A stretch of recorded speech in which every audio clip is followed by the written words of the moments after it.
Wow, Pyeongjangkuk. Ang tagal ko na rin hindi nakatikim nito.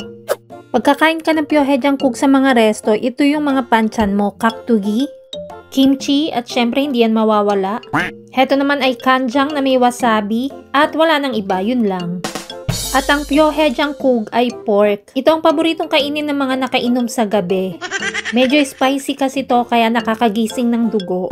Mas gusto ko na kasi yung Pyeongjangkuk kaysa sa pyo. Kaya ngayon na lang ulit nakakain ito at ito ay sineserve with rice. Kaya kung mahilig ka sa pork, isa ito sa mga pwede mong orderin dito sa South Korea kung hindi ka pa pamilyar sa mga Korean foods. Lalo na kung mahilig ka sa spicy na tulad ko. Ugoji ang tawag dito sa veggies na nasa Pyeongjangkuk. At ang ibig sabihin nga pala ng pyo ay bone. Usually ang gamit nila dito sa Pyeongjangkuk ay yung backbone. Kung nanggaling ka sa get together sa gabi, subukan mo ito sa umaga, naku talagang magigising ang diwa mo. Kung gusto mo pa ng mga ganitong kwento, huwag mong kalimutang i-like and share ang video ko. O siya, sa susunod na kwentuhan ulit. Annyeong!